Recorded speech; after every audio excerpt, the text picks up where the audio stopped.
cold as a razor blade, as tight as a tourniquet, like the skin on a dying man. I don't want a piece of the world. I want the whole world. I make my own rules because it's much easier that way. Trust me.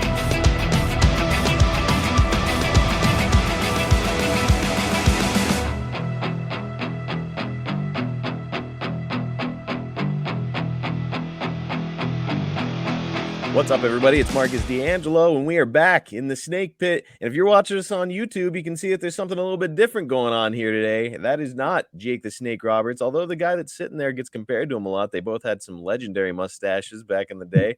No, and instead today we've got Magnum TA, fresh off of his Dark Side of the Ring episode. Magnum, thank you so much for being here today. Hey, it is my pleasure. Jake and I have such a history. When I found out I could do a little fill-in for him, that was even more special. Man, that's awesome. And I'm glad that you brought it up because, you know, it's Jake's podcast. And I was wondering about your relationship with Jake, or when you first met him. What can you tell us about your history with him? Well, it goes back to when I very first started. I spent a little time in Mid-South before I actually had my first match. And I was running around up and down the roads with Jimmy Garvin and Buzz Sawyer's little brother and some other guys. And anyway, Jake was in the territory for a short time. And right. So we got to see each other there for a minute. But then about a year and a half later, after I started working, we both ended up in Florida. And the funniest thing happened to him and I both was we saw each other. So back then when we did television, very small facility there in Tampa. And I saw him talking on a monitor live as I was walking by, and it was just a neck up shot. And I'd double took. I said, "How?" I thought I was out there. I glanced, and I had short hair, darker hair, and the mustache. And I said, "My gosh, the likeness is uncanny," from the headshot. And so we both had got a couple of chuckles out of that over the years. So. And I did get to work with Jake a few times back then. He was tagged up with Angela Mosca and somebody else, I think part of Kevin Sullivan band of Indians. And so I got to spend a little time in the ring with him, but certainly would have loved to have later on when I got to a main event status and had some more experience. So it would have been a lot of fun to work with him. Oh, man, that is a big what if. Certainly you guys are both capable of a lot of magic in the ring. So, man, I would have loved to have seen any and all of what you and Jake could do. Well, we mentioned Dark Side of the Ring here at the top of the show. And, that is kind of what we're going to be covering today. And I did want to know, had you seen any of what Dark Side of the Ring had done prior to them reaching out to you?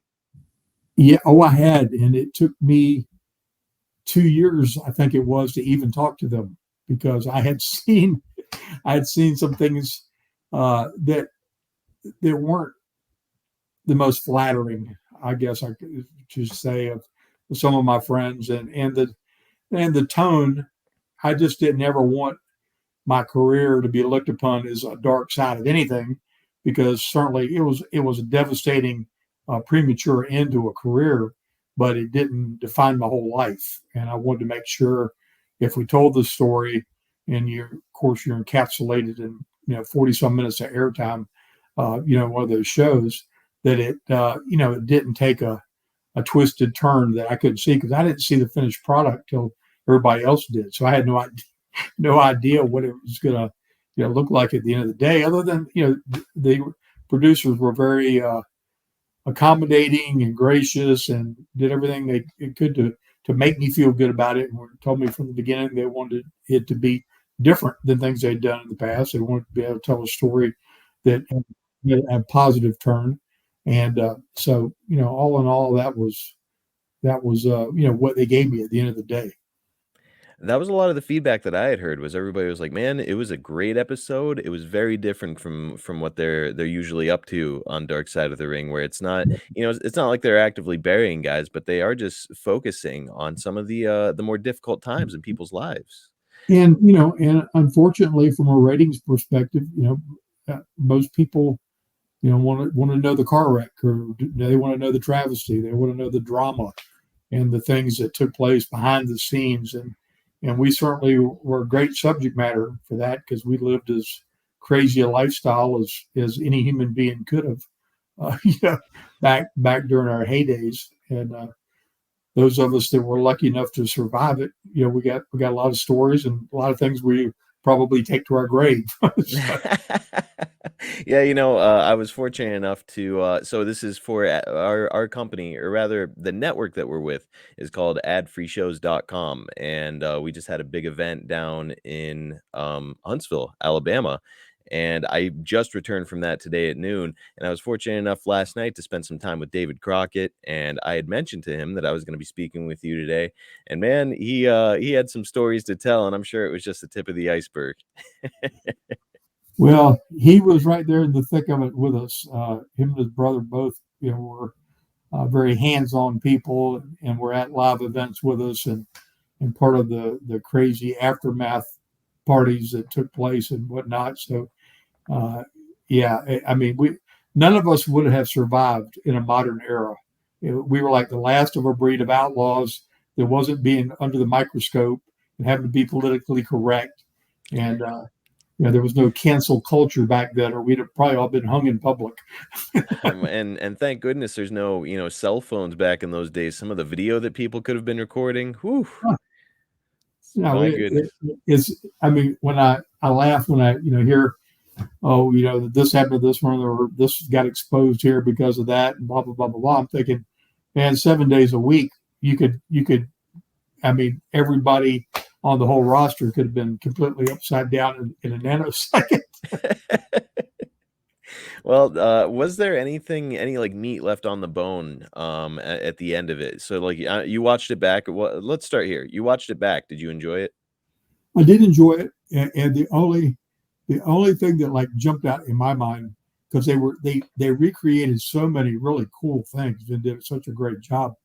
They researched and came up with things that I didn't even know would be available for something like this, because Vince owns all the libraries and everything else, so I didn't know what they'd be able to get in terms of footage. But the belt scene where Flair comes in and gives me the belt, it wasn't the big gold belt; it was a 10 pounds of gold belt. It was the original, the Harley Race Dory Funk, that belt, and that's the one he came and laid on my chest in the hospital.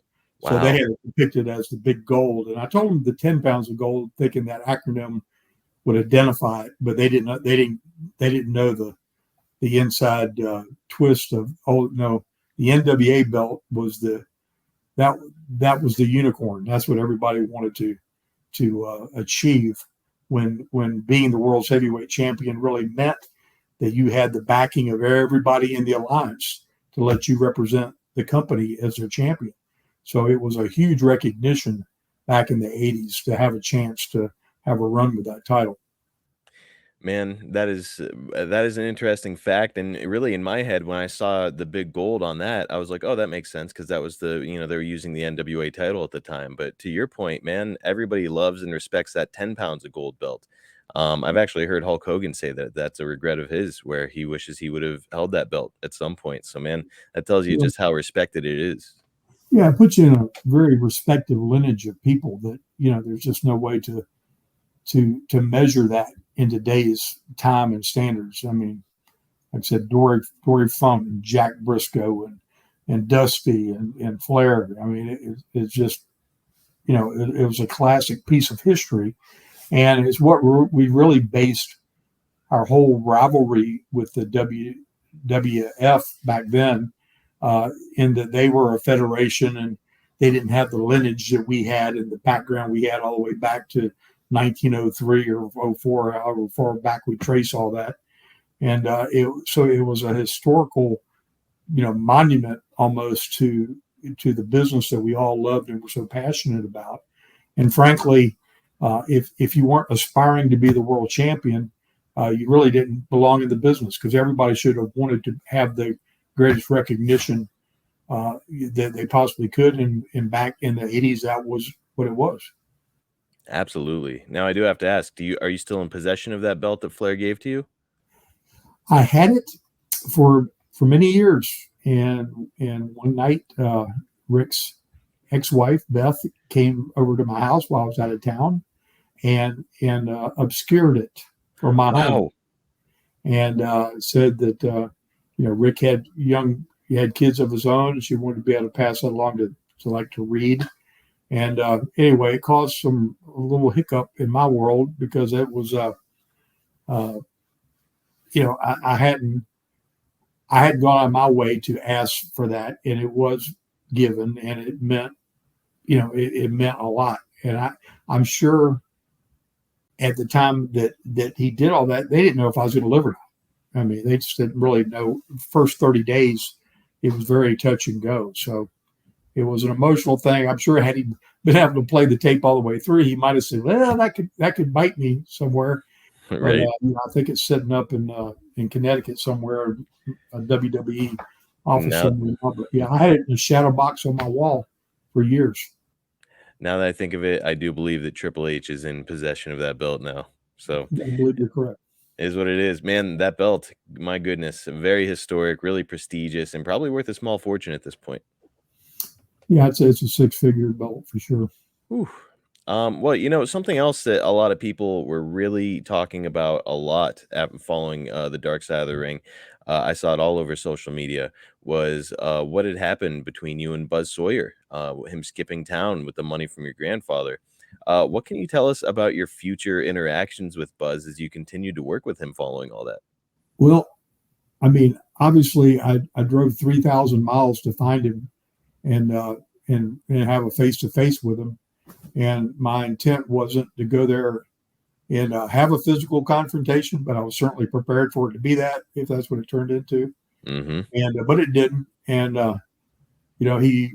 he's still, it wasn't the way I'm sure he envisioned any of it was going to play out, but he ended up being the one to open the door.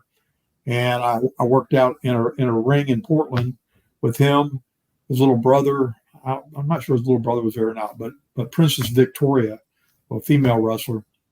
And I worked out in the ring with them for about 2 hours and just learned the very basics. And the very next night, I wrestled Buzz on TV. And he had told the promoter, Don Owens, that I had been working for Bill. But they didn't talk evidently back then, because I hadn't worked for anybody. I'd never been in the ring but that one day for 2 hours, and I got booked every day then on out for as long as I was there. So, he kind of started off on the wrong foot and certainly did not do the right thing right out of the gate. But really, it's without Buzz Sawyer, who knows where your career could have ended up. Oh, absolutely. And I knew that I knew I had to go learn the ropes. I didn't want to start out in what was then Mid-Atlantic and just be, somebody aspiring climbing the ladder. When I came home, I wanted to have achieved the main event status in the industry. So my thought process from the get-go was to go somewhere and learn the trade and learn the craft, but I didn't have any idea I'd drive all the way coast to coast to do it. Man, that's what they call passion. I don't know a lot of people willing to do that. Well,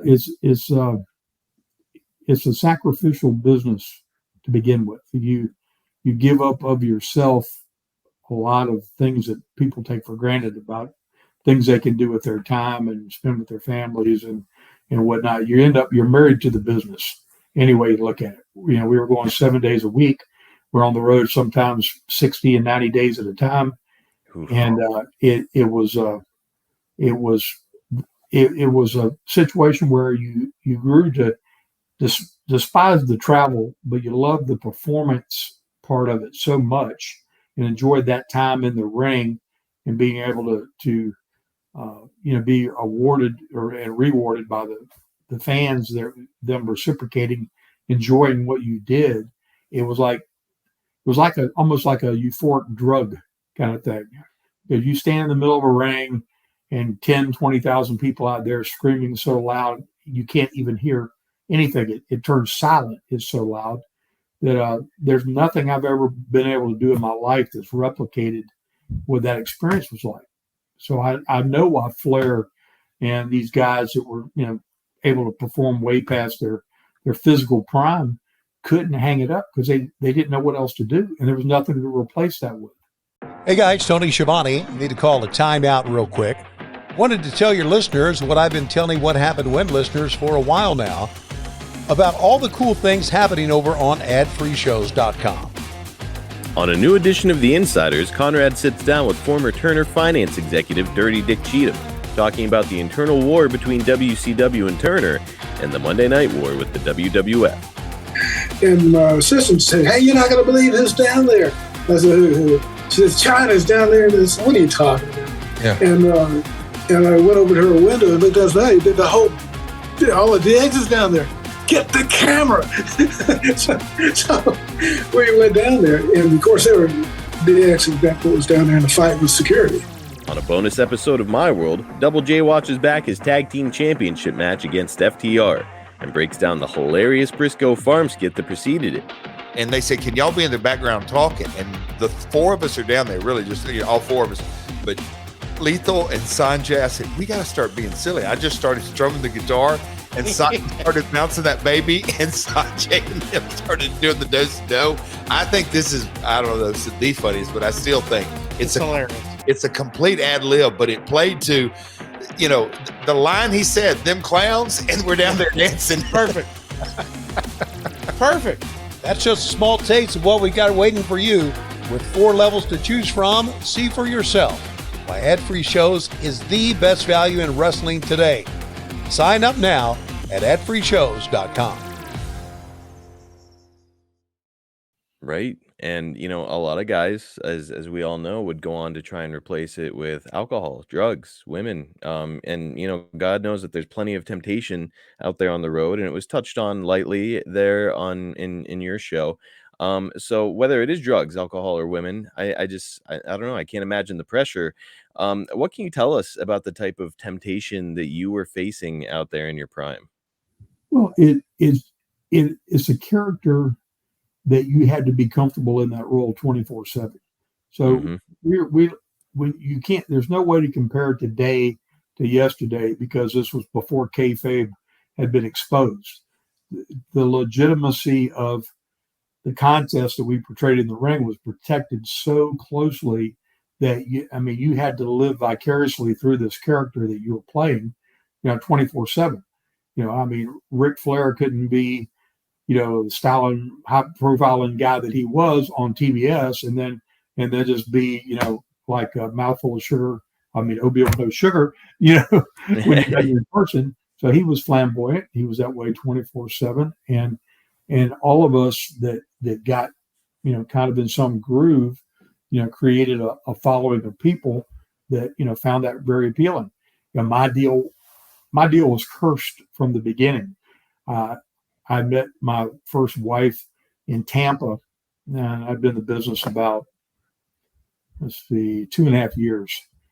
And I brought her, we were just still just dating. I brought her to Mid-South when I got started there, and, and decided that, I need to cool my jets a little bit. Settling down was a good idea. I'd get married. And the minute I got married, came back, it was at the Superdome in New Orleans, and Bill had just seen the light of what he could do with me and decided to make me this big sex symbol, and took her off to the side and said, "Look, just want you to know this is what we're going to do with him, and you're not going to be able to come to the matches anymore because we don't want him portrayed as somebody that's not attainable." Yes. So you take that kind of hook and mix that into traveling 7 days a week and all the attention that you get as a result of that, and in your 20s full of testosterone, that doesn't play out real well, at all. Yeah, that's a recipe for infidelity and, certainly drug use. Jake and I talk about it on the show a lot, where it's, when you're young and you're making good money and you're in great shape, and people are coming up to you and wanting to impress you and give you things for free, buy you drinks, maybe give you some drugs. It's like, man, I can't imagine that pressure. Yeah, and the vice for me was certainly the female attention, as well as the fact that we drank more Dusty and I drank more beer in a year than most people would in a lifetime. And I mean, you know, we figured, we were laughing, talking about one day, and figured out how much money we had spent just on beer, because I wasn't a kamikaze guy, and I definitely wasn't a cocaine guy or any of those other stuff. They just didn't appeal to me. But my gosh, like my greatest fear at one time was running out of beer at 30,000 feet. I laughed. I told Matt Cordetta this story the other day. We started on our private plane. Dusty and I started drinking Pabst Blue Ribbon because nobody would want to have one of our beers. we wouldn't have to share them. So everybody else would have their Coors Light, and Miller Lite, and all this stuff. And we started drinking PBR, and nobody asked for one. That's a hell of a strategy. Yeah, but yeah, it was life, you know, in the fast lane, hanging out on the end of that lightning bolt and soaking it all in and trying to, you know, to continually get to that next level. What kind of advice would you give to a young performer today when it comes to that pro wrestling lifestyle? I think today there's been enough awareness that first of all, unless there's only, you know, 2 organizations in the country that can support anybody full time. I mean, these guys are out there working the indies, busting it. My heart goes out to them because, you know, they think they're working hard, and they are working hard, but they're not working hard like when we were working 10, 11 times a week hard. You know, that was a different thing. But, you know, you got to, no matter what it is, if you don't have a balance in your life, you know, you can only do it so long. And if you don't have, if you believe all the hype and don't have any building blocks, any plans for the future, you know, eventually you end up just being another one of those statistics, which, you know, we've heard, you know, way too many of. And, you know, the depression and the things that come after that time. And, you know, when you've had that moment in the sun and basked in that, trying to navigate life and find some, you know, means of having that same kind of self-expression with immediate gratification back from the people that you're entertaining is really, really tough to do. And it's a very selfish business in a lot of ways. Even though you're sacrificing so much to perform, you get where you just, you know, love that, you know, being in the middle of that. It's like conducting an orchestra or something and taking people up to highs and lows, and it's, you know, grandest form of manipulation you can even wrap your head around. I mean, Jake was a master of that. He was a guy that, you know, couldn't do those yelling and screaming promos, but could talk and tell a story and weave people into whatever, you know, little road he wanted to take them down. So it's such a unique art form that today, you know, it's obviously changed dramatically, but again, there's no any inkling of anybody's mind that anything they're watching is anything but entertainment today. So I wouldn't even know. I'd be such a fish out of water today. It wouldn't even be funny because I just love the depiction of a real fight or a real battle. I mean, my hat's off to the athletes, the athleticism of a guy like Ricochet, for example. You know, yes, he's one of the most charismatic, dynamic, high-flying people that I've ever seen perform, and yet it's so spectacular. It looks like he should be in a Marvel movie or something, but I don't think for a minute that somebody thinks that him and whoever he would be in the ring with are about to really lose it with each other and, you know, somebody get their ass kicked. It's right. just it's not that kind of vibe, you know. And I don't know that you can recreate that today, and especially without displaying the violence and the color, you know, without getting juice, you can't get this visual depiction of somebody going through something horrible, and that's right. You know, that's what it allowed you to do. a guy being in trouble, and you're right. There's not that sense of urgency anymore where it's like, man, this baby face is going to get absolutely killed by this heel unless this heel does or this baby face does something about it. But I mean, I came up under the Eddie Graham's philosophy of wrestling, and he taught me about psychology and what you had to do every night to reestablish who you are as a performer. Because he told me that no matter how many times they've seen you on television, when you hit that ring, the first 5-10 minutes of that match, you wanted to reestablish all the reasons you are who you are, in case there's people there that never seen you on television.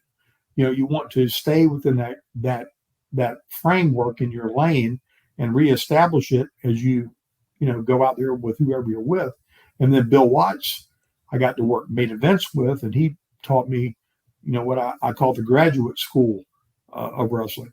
But those psychologies today, though they could be effective and they could still be entertaining, it's like the big companies don't even want it really to be heels and baby faces anymore. They just want it to be a bunch of characters, and you might just happen to be, you might like this character, not because they're doing the right thing or anything necessarily. You just like their personality, and it's very tough to identify with storylines as a result of that. I mean, it's kind of like wanting to see a John Wick movie, and we know he's going to kill everything he touches, yet he's the baby face. Yeah. Yeah. I might not kill this one at the very end because I go show a moment of human something in me, but that's what this generation of folks are used to watching. And I came up with John Wayne and Charles Bronson and Clint Eastwood, and you knew who the good guy was and the bad guy was. Very clear cut. And that's the kind of stories we told. And I don't know whether there's enough people out there with the patience to get emotionally invested with the characters to let them do that kind of thing today. I think that's it too. A lot of people criticize modern wrestling, particularly AEW, for being spectacular matches and like really interesting matchups between guys that we know are phenomenal athletes. But really, it's like, okay, wait a minute, who's the heel, who's the baby face? Tell me about this character. There's no patience in storytelling and vignettes and building characters anymore. Which back in the day, it was that was the whole ball of wax. You tell the story about the guy before you get him in the ring. Well, I mean, they've got Bryan Danielson there, who's probably one of the best wrestlers on the planet today, and Chris Jericho can still go.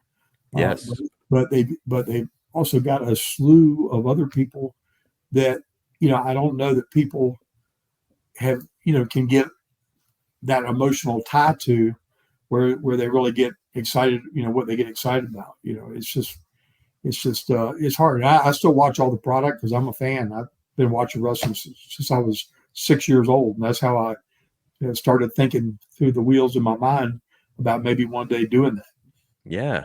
And now, have you ever considered trying to see if maybe you could do creative for some promotion, whether it be AEW, MLW, even one of the indies? It's really not appealing unless I was able to do it on a very high level, simply because, and it's not being egotistical, it's just I'm a businessman. Yes.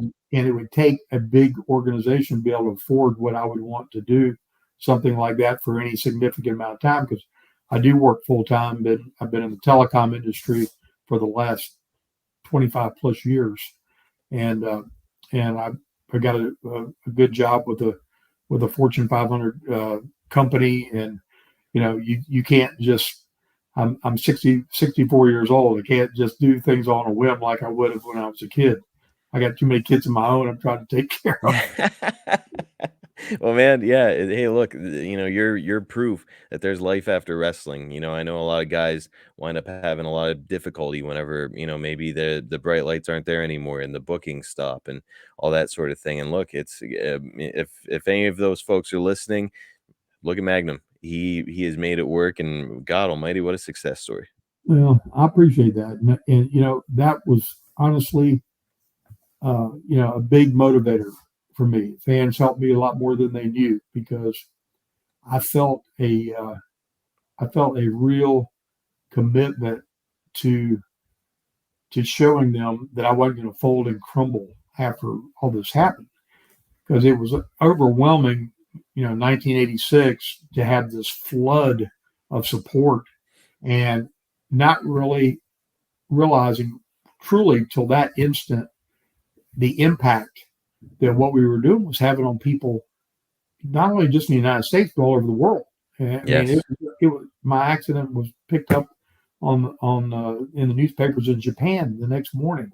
It was like it is surreal to be in the middle of that, and also fighting for your very breath, at the same time. And it was just a lot of pieces, but I wanted to be able to persevere and let people know with their own, because we were always an escape for them as performers. They would come and live out, some fantasy of theirs, watching us enrolled in this bigger than life battle, and it Yes. helped people forget their daily troubles. And I've met people that told me about tough childhoods and rough homes, and where wrestling was something that they just remember so fondly because it helped them cope with life that they couldn't control. But when they watched wrestling, it took them to another place.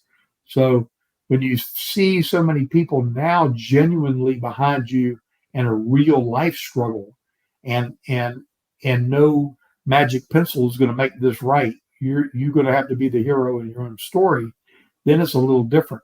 And I was just determined that this wasn't going to beat me. Double J, Jeff Jarrett, here to tell you a little bit about the nonstop savings happening over here at SaveWithConrad.com. Are high credit card balances holding you down on the card? If you're looking to give a guitar shot to your credit card debt, or give your home the push it deserves with some upgrades and remodeling, you need to go to SaveWithConrad.com. That's right, SaveWithConrad.com. Conrad and his team are routinely helping My World listeners save $500, $600, $700, even $800 a month. Oh, did I mention you get to skip your next 2 house payments? Take a cue from the last outlaw, because if anybody knows how to get the bag, it's me. Strut on over to SaveWithConrad.com today and see how much money you can save for free. That's right, it's SaveWithConrad.com. NMLS number 65084, equal housing lender. Woo! Man, cool to hear you say that, especially because the guy I reached out to the guy that portrayed you in Dark Side of the Ring. His name is Megabyte Ronnie. And before I move on with that, I do want to ask, what did you think of Ronnie's performance in Dark Side of the Ring? Well, I thought it was great. I thought the way the kind of the vibe that they shot the whole thing in, like an 80s kind of weird pop cultural series of some sort, and everything blurry, and I just thought I thought they did a great job.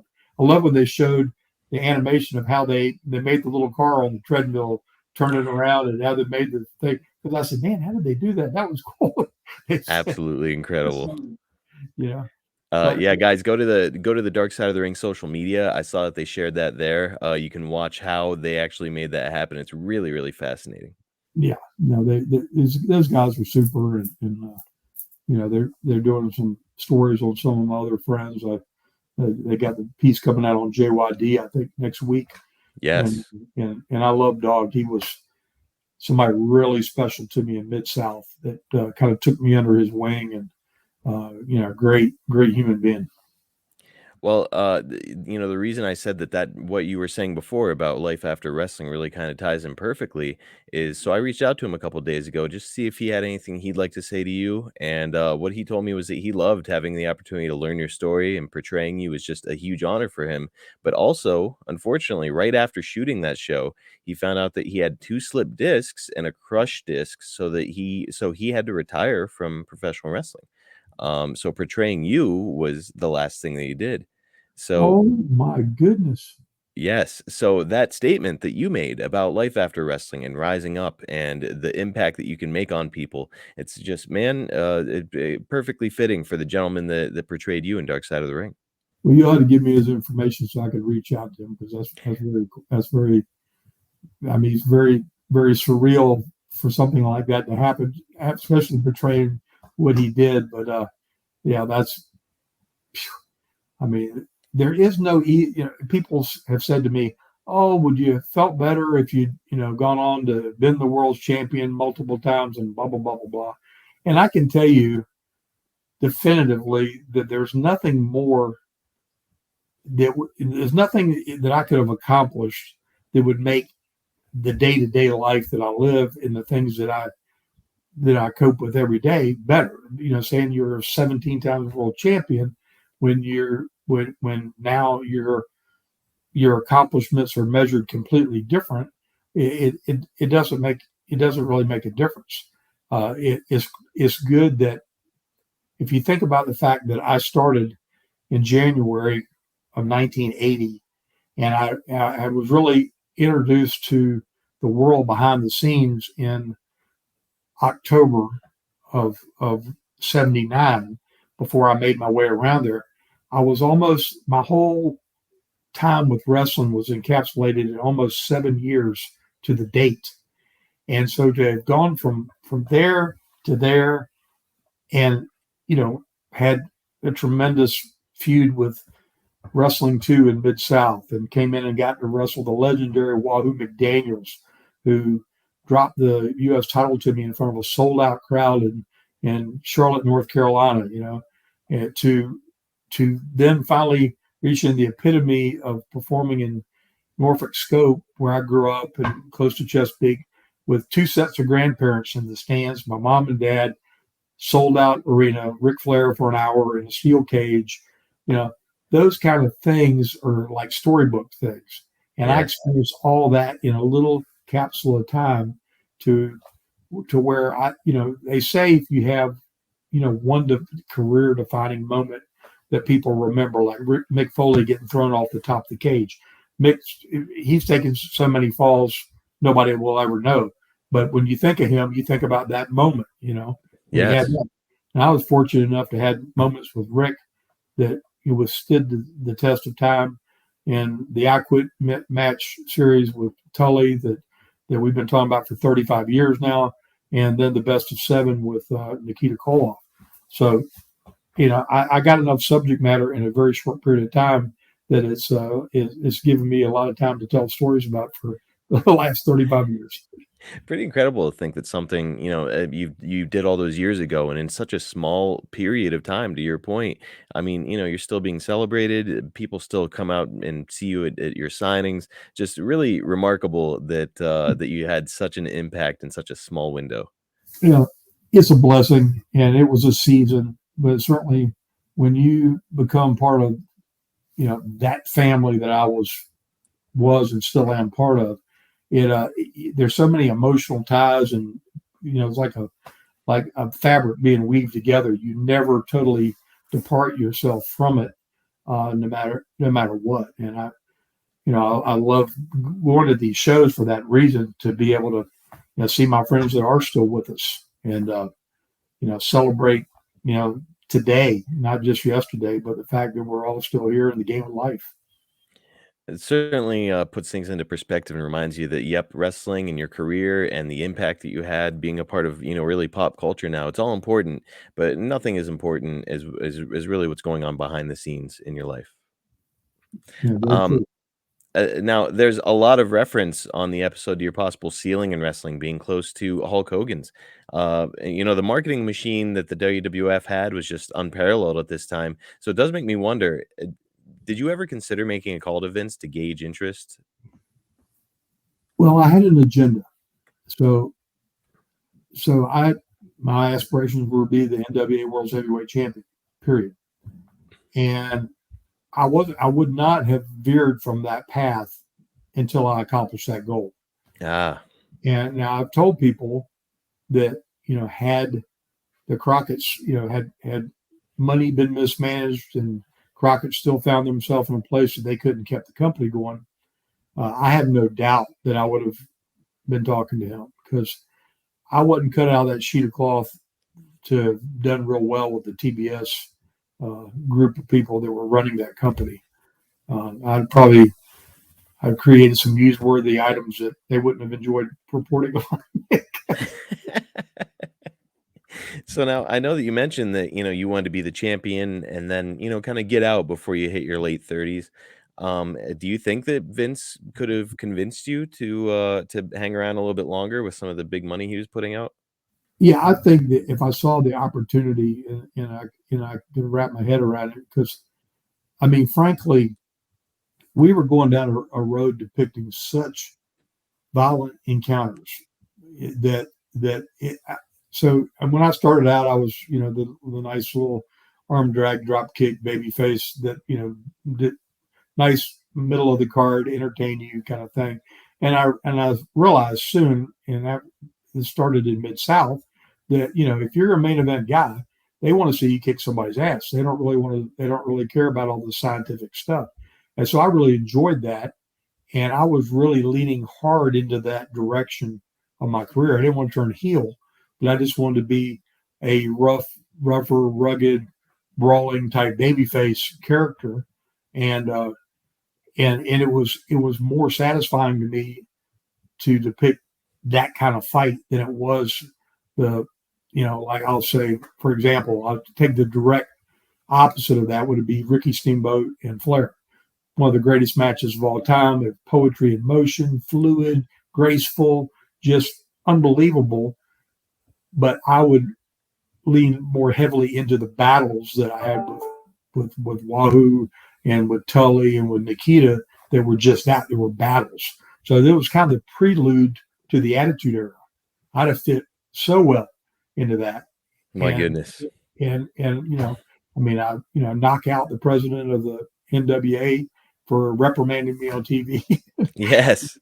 And I really felt good in that kind of vibe, in that story. Maybe it is something I could have done that longer probably than all the crazy bumps and other things that other people had to do. It would probably made my career have a longer chance of being successful, with the style change. For sure. Now, I do also wonder, though, do you think that if you had wound up going to Vince down the road, I mean, we saw what he did when Barry Windham arrived after his, a nice run with Crockett, where he turned him into the Widowmaker, and that just didn't work. Dusty comes in and he puts him in polka dots. Do you think that Vince could have done Magnum TA justice in his territory? I think he could have made me crazy big, because the thing of it is so you had Hogan and you had Randy and Brett and of course Shawn Michaels, who's still one of the best ever, but I'd have fit so well in that clique and that groove of people, and could have been a marketably different than all three of them, and mix it up however they wanted to, because the thing is, my whole deal was the believability factor, and like a Bret Hart was like that too, but he was more still the scientific wrestler type, contest type thing, because he'd done something like that, and I would have wanted to stomp him in the head or something. So it was like, I think it would have been a great compliment, and certainly if it was my decision and it wasn't me trying to bail after something had gone sour with those people. It's always something else kind of go along with it. When he got Dusty, Dusty didn't have a plan B. So he kind of tried to make him the whipping boy, and Dusty was so smart, he turned it around and got it over anyway. The polka dots became, a big deal. And I promise he made a lot of money with those polka dots on, even if he didn't like them. But anyway, yeah, I think that would certainly have been something on the horizon, because again, even when Turner and put their machine behind it, they still didn't understand the industry. They didn't understand the wrestling fan, and I think had the Crockett's been able to partner with somebody that thought more globally and would understood how to take it from, they felt like a national company. We were wrestling. I wrestled in every major city in the United States because of the power of that television, TBS, but all the other things that go along with that help support the company and make more revenue for the the performers themselves, they were missing out on a whole stream of things. It's just a shame because it was a family owned business, and they truly cared about with their talent, and the best group of guys I've ever worked with in my life. I mean, David and I, every time I see him, I go back in time, and it's just like, I never had one hard feeling ever, not one time with anybody in that group. I mean, it was family all from the word go. Oh man, David Crockett, one of the greatest guys in pro wrestling. If you haven't had an opportunity to meet him, go out of your way and talk to David, because God, what a wonderful human being.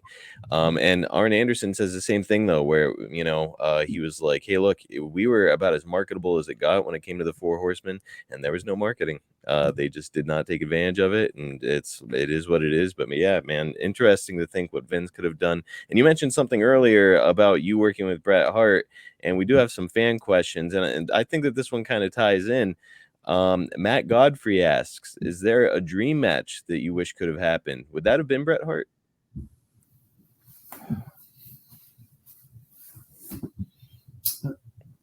Bret would have been one, and I would have liked to work with Shawn, because he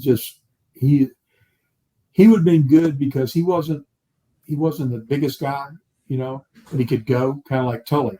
Tully was 220, but could go like a machine. I mean, yes.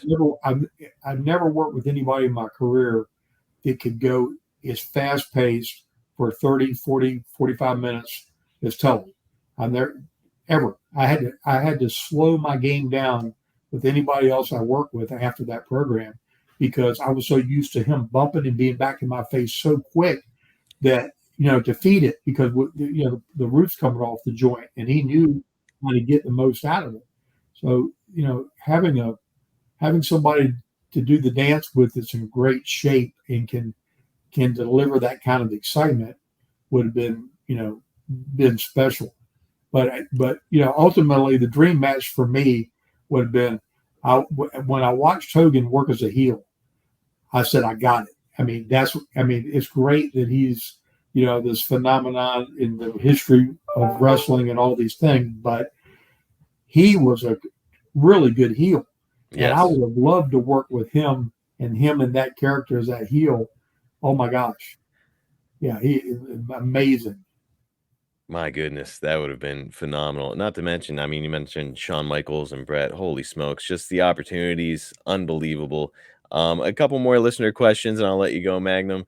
We've actually got one from Megabyte Ronnie. And by the way, you can follow him on Twitter at Megabyte Ronnie, and that's MEGABYTE Ronnie, RONNIE. And yeah, I asked him for one. He graciously obliged. He says, Magnum made a comment on the show about how he wanted to get out of wrestling early because he thought people wrestling in their 30s was weird. I'm curious if he still feels that way, and what does he think when he sees people wrestling into their 30s and 40s on the independent level? Well, I have to be honest. Guys are in better shape today, or can be, much longer, and have a longer span of time where they look good in the ring. But and you need some veteranish type people. But to me, I think 40 is still the ceiling for me. I know a lot of people do things out of necessity and whatnot, but if I wanted to go get out of my head watching something, I want to watch people that are able to go, and as far as your imagination will let it go. And I think when you start seeing that there are physical limitations to what they're capable of doing, it kind of, you don't want the people feeling like, oh man, you should have seen him, 10 years ago. He was blah, blah, blah, blah, blah. I mean, I hate that I was 27 years old. That was too soon. But honestly, I had the opportunity to drive a NASCAR at Charlotte Motor Speedway because of a whole bunch of events that happened in wrestling. And that was the closest thing to fulfilling that same feeling that I got from in the ring, was driving that car. And it was mind-boggling. And I had met Hal Needham, that owned the Skull Bandit car back in the day. and they were ready to send me off to driving school and let me have at it, because that's a big marketing machine too. And wrestling and NASCAR, the fan base is pretty similar. And this is, you're too young to remember this stuff, but this is back before they had like the little baby face guys. And they had a bunch of older guys that were still racing and whatnot, and they were looking for something to kind of bring that youth movement into NASCAR. Same thing. I mean, it's business, and I, like I said, I wanted to do that and have a little run with that, and then the Hollywood thing to me was in my mind something you could do post in ring work, because that was Hollywood, and you didn't have to take the bumps, you didn't have to do the things that you killed yourself doing in wrestling, and you got more than one take. So I was used to doing everything. Dusty said, "Hey, can you do this?" I could do it once. I'm going to go. Somebody said I had to go do that 10 times. I might not want to sign up for it. And hey, look, I mean, your theory is correct. I mean, we look at Sylvester Stallone. He still does some action movie stuff, and he's up over 70 now. And he still looks great, So in that world, and because you're just going to be entertained, they can Hollywood magic things up and make them, make them look like whatever they want to make them look like. But in that ring, man, there's a whole lot between you and that crowd, and you don't want saggy skin and bald spots on your head and stuff like that for people that are looking down from the cheap seats. A couple more and we'll get out of here. Christopher Curtis asks a couple of questions for Magnum. In your pursuit of your gimmick in the documentary, it mentioned all the different ideas before coming up with the motorcycle hero. In your opinion, which one of these ideas was the worst? Also, do you recall anything Dusty Rhodes might have told you about the business that really stuck with you? So first, let's talk about any bad gimmicks that were thrown your way. The worst was, so in the mid 80s, there was this punk rock clothing gimmick that came out which the Rock and Roll Express embraced. They looked like they should have been dressed like that. Yep. I was 240 and I looked like a clown, dressed up in some of that stuff. And so that was probably the most awkward. That didn't last but a couple of weeks, and besides that wasn't right. But really the funny thing is Ernie Ladd was booking at the time, and Bill wasn't really being hands-on. And it was when I was getting ready to leave that the character came out, because Dusty and I talked on the phone once a week the whole time I was there, and I told him what was going on. I said, "Man, this just isn't getting it." And he's the one that said, and he knew I came from a biker-ish type background, and I like motorcycles. He said, Go get you a black leather jacket, get your Harley, come back down here to Florida. We're going to make you the Lone Wolf Magnum TA and let you ride into the towns." And man, I went down to Baton Rouge, Louisiana. I was riding with Jim Duggan, and I went in and bought a brand new Harley Davidson, got me a jacket. I rode it to the town that we were going to work, and it was like the magic. The people all of a sudden identified, with me completely differently. I walked in with that leather jacket on, and even the boys in the dressing room were like, what's up with this? This is really cool. And it flipped the script completely, just in a nanosecond. Man, the Lone Wolf Magnum TA, that's about as cool as it gets, especially with the biker gimmick. Damn. Yeah. So, and as soon as Bill, heard the tidal wave that caused, the emotion, he said, "You're not going anywhere. I got big plans for you." Bill, if nothing else, he is a very smart man, so he knows opportunity when he sees it. How about that second question though? Anything Dusty might have told you about the business or said to you that has stuck with you, maybe even to this day? It's funny, but Dusty and I, we talked about ideas and dreams and things that we were aspiring to do. He was like writing screenplays in his mind all the time. He actually wrote a screenplay for me that he was going to shop, that because he wanted me to be this leading man in this movie that he's going to produce. Wow. And he had this I had this animated character. I think it was like a mouse or something. His name was Gus. and he was supposed to be like my bad conscience. So I would always have Gus popping up as I was driving around the country doing different things, trying to lure me into trouble and get me. But this is mid '80s. We had Howard the Duck back then. We had some pretty out there movies, but but he was always thinking cinematically about the things that we did. Like for him, an event was like shooting a movie, and he was thinking about it. All these different nuances and things that he wanted to go with, and that's why he was so creative. I mean, I was there the night he dreamed up the Midnight Rider, and we came up with the James Boys, and he started talking about the Great American Bash in this series, and mixing country music and with wrestling, and just the creative flow that came out of his mind. It was just nothing that he thought in his head he thought was impossible to accomplish. If he could dream it and say it and verbalize it and explain it, then we, by hook or crook, somehow we're going to make all this happen. And he's talked about hooking the end of that lightning bolt and taking a ride, and if that one starts going down, you hook another one and go with that bolt. You're still moving up. Man, what an innovator! What a brilliant mind Dusty Rhodes was, and will be considered, and for all time. And let me say, I know an awful lot of people that would spend good money to have a Dusty Rhodes screenplay in their possession. So, oof. I hadn't seen Dusty. I saw Dusty about 6 months before he passed. He passed away on my birthday. Oh my goodness! Yeah, so I went to Tampa for the service. And he always talked to me about how much he enjoyed working with the kids. He called them his kids at the developmental center there. And there were so many young people there, Seth Rollins, I mean, just on and on and on, that are, have become megastars in the industry, that he touched all of them. He gave them that the Dusty, whatever it is, that brushed off on them and help them find their inner self and find their voice and be able to express a character, give them the confidence to do that. And he was able to do that later in life. And so for as big a performer as he was, the people that he positively influenced, I don't even know how you quantify how many of those might be, but he was a huge positive influence on a whole generation of performers.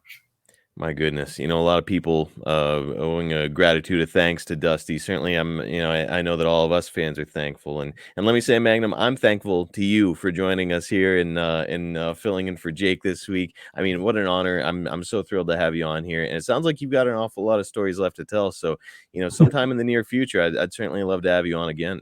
Well, it'd be my pleasure, and you've made this very pleasant, and I thank you. You're very accommodating, and I just appreciate the fans. What thing can you do in life that have impacted so many people, and they still continue to bring back those memories over and over again? It's the way you make people feel that makes them remember you. I couldn't put it any better. And man, let me say, fans, if you would like to give back to Magnum TA, or if you'd like to get a cool signed piece of merchandise from Magnum TA, there's a really easy way to do it here coming up. Am I right? There he is. Look, my new Powertown wrestling figure with the U.S. belt, which I'm a partner in this company, along with Greg Gagne and Steve Rosenthal, and we were 2 years birthing this Series 1 in this company, and I can tell you yet another venture and a chapter in my life, but very, very unique bunch of people that I've got to work with and be part of, and we got some exciting things coming down the pike. But yes, I'm going to be offering some people an opportunity that didn't get a figure to get a figure, because these were all pre-sold and limited edition.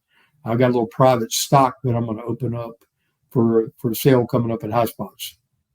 Yes, that's coming up on July 13th with High Spots. Go to highspots.com so that you can get more details and information. But I also know that on your social media, I know that you're active there, and it'll be posted there. If you haven't seen these action figures, they are unbelievable. Such great detail. And yeah, to what Magnum just said, if you miss that opportunity, here's another one. So do not miss it again. Go to highspots.com, get more details and information, and get your hands on one of these unbelievable action figures. Magnum, again, thank you so much, my friend. And all the best to you as always. I can't wait to have another chat with you here down the road. And give my best to Jake. He's a special guy. Yes, sir. I certainly will. And we will catch you fans next time right here on The Snake Pit.